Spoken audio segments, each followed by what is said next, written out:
The child who is not embraced by the village will burn it down to feel its warmth is probably one of my favorite phrases I've ever heard, just because of how true it is.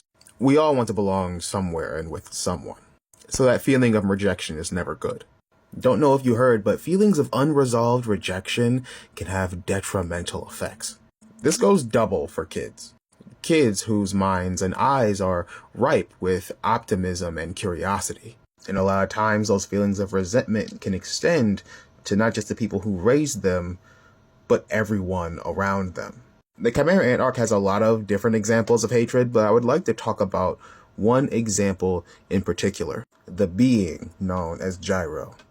Gyro is the creator and king of the NGL, and he uses the NGL to sow his seeds of evil and hatred throughout the world for no other reason than his hatred of all of humanity. He is a being of pure malice, not an ounce of sweetness to be found. But how did Gyro come to feel this way? Well, to find out, we have to go back through his story. Gyro was born into poverty, living with his father at a construction camp, and he knew how to lay brick and mortar before he ever learned to speak. Gyro lived alone with his emotionally distant, alcoholic, and abusive father. Despite all of the harsh times in his life, Gyro did whatever he could to appease his father.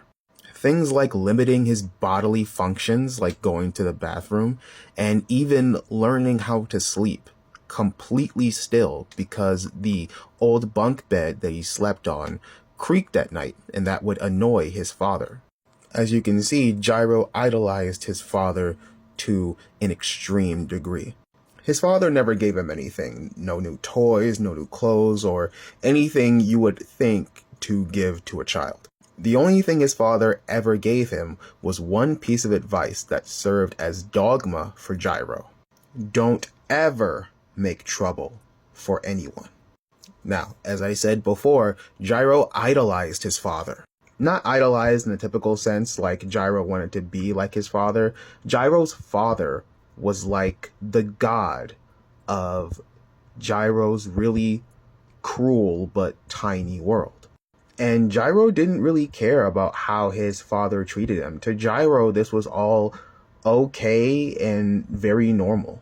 I think it's very important to state that even though Gyro's father is abusive to him, Gyro still cares about his father.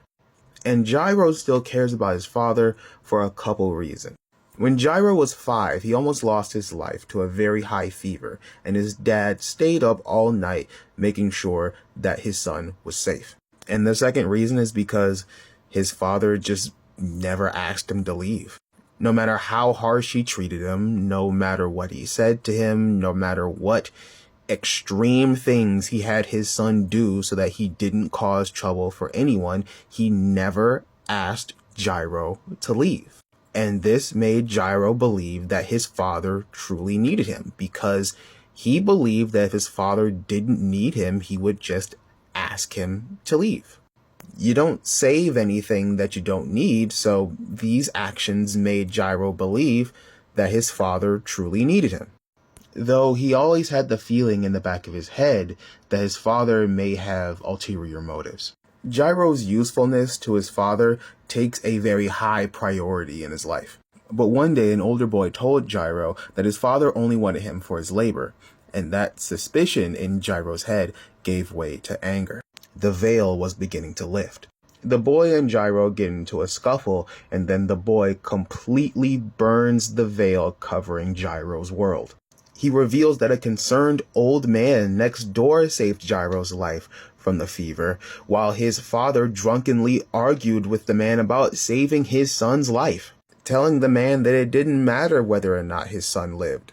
And the only reason why Gyro doesn't fully remember this is because his mind and body were so weak and clouded from the high fever. And as Gyro laid under this boy's foot, he locks eyes with his father, and the person that he saw as a god turned his back on him in his time of helplessness. It was clear from that moment to Gyro that his father only cared about Gyro because of his usefulness to him, and not because he was his son, and not because he cared. Living meant Gyro brought in money, and passing means that his father would have one more room in the place that they stayed. At that point, his entire world shatters, and he feels as though the entire universe could care less about him. Even the advice that his father gave Gyro, don't make trouble for anyone, was only ever in service to his father, because he knew that if Gyro made any trouble, that the father would be blamed for it, and that anyone turned into any person, making Gyro feel as though he was a simple tool to be used by his father, as though he's not worthy to be referred to as a human. Later, Gyro took his father's life with the hammer he found, took what money he had, and left. 9 years later, Gyro founded the NGL and completely disconnected from humanity, dedicating the rest of his life to destroying humanity in a number of ways, including drug creation and distribution, so it's safe to say he was pushing that weight. Though it isn't clear when, at some point, Gyro was found and consumed by the Chimera Ant Queen. And while he was supposed to be reborn loyal to the Queen, his pride as king of the NGL, along with his memories of being a human, along with his pain from his humanity, allowed him to retain his independence. He knows that his plans for humanity will take time, but if there's anything that he held on to from his time being alive, it's his rationale and his productiveness. And he will use all at his disposal to burn down any and all villages in his path and bathe in the flames of malice that he creates.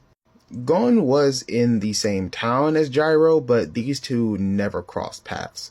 But I'm hopeful that Togashi will have these two meet at some point, because I believe that an encounter between Gon and Gyro will be one of the greatest encounters in all of Hunter x Hunter. The video was a little long. That's because this is one of my only videos that I actually wrote a script for. I usually don't script my videos at all. I just kind of like, freestyle it. It's like off the top of my head or whatever. So I'd like some criticism, some feedback on the video, maybe some things that I missed, maybe some things you think would be a little bit more important to hone in on when it comes to like character analysis and stuff like that. And I'll try my best to do better in the future. I had an idea of another video, and this one was going to be about why the encounter between Gon and Gyro will be one of the greatest encounters in all of Hunter x Hunter. And while doing the research for it or just reading Gyro's backstory, there's a lot of differences, but also similarities between Gon and Gyro that I didn't think about. So yeah, I'm gonna get to work on that. One. If you made it to the end of this video, though, thank you. I appreciate it. These types of videos, I'm going to try to do a little bit more going into next year. And I want to try to, increase my video output. I also have other places that I'm going to be posting videos to. So I guess stay tuned for that.